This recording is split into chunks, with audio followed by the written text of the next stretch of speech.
Hi, everyone. Thanks again for joining us for another episode of the Daily BizLink. Jane Cebrynski is back, and today we're talking about words and our well-being. So, Jane, thanks for being here. Thanks so much, Lindsay. So let's just first get started with the 10 moments. My 10 moment of the week, nothing glamorous this week. I'm not going to lie, like the world, my life has just been so crazy. And it's been a little challenging this week for me to have a bunch of 10 moments.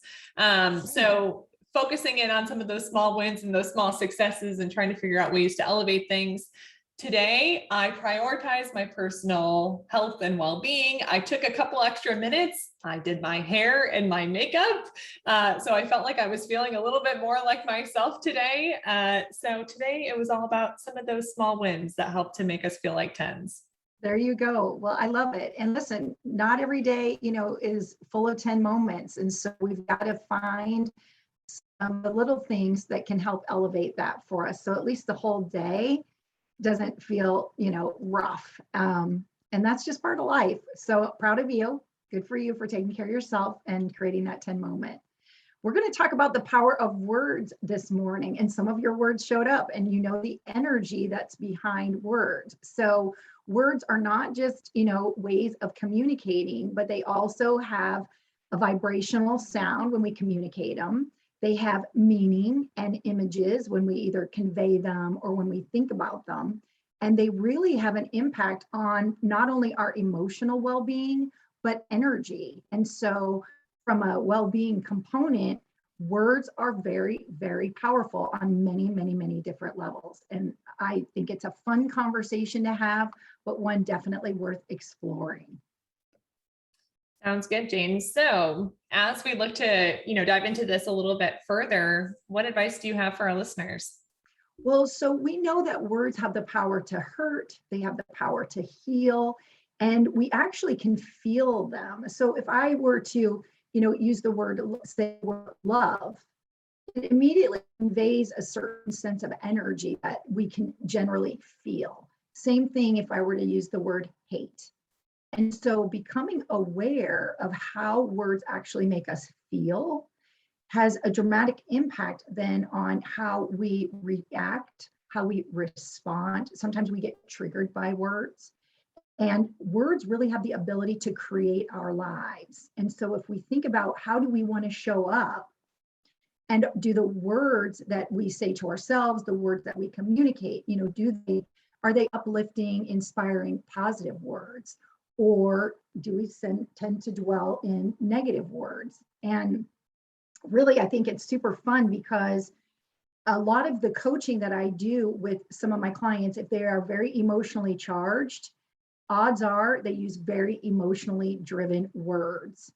Things are a disaster. And it's like when we start to break it down and ask the question, is it really a disaster? Okay, no, it's just really an inconvenience. Well, right there, just by shifting the words and really rethinking about, the words we're choosing can change our emotions and change our energy. What do you think about that?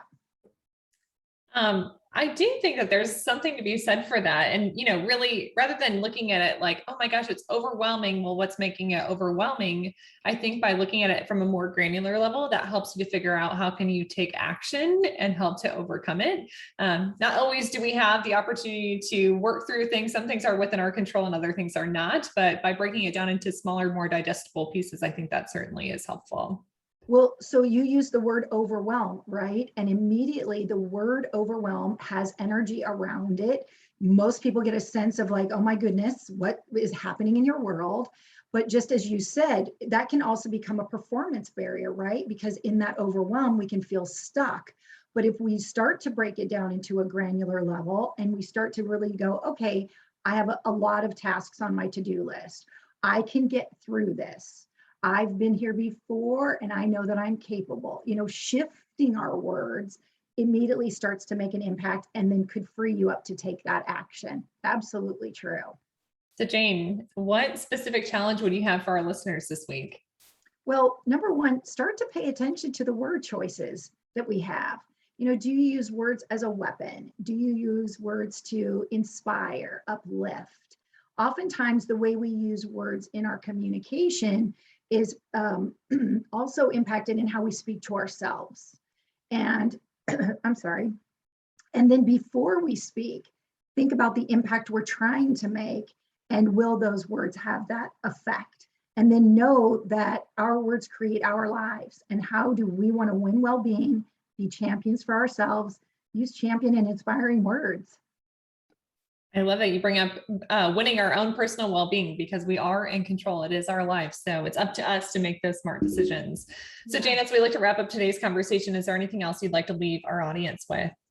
I just want people to think about, how can I win with words?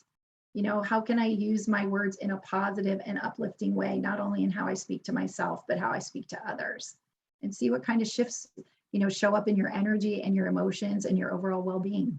Great. Well, Jane, thanks so much for joining us on this episode of the Daily BizLink. Thanks so much, Linz.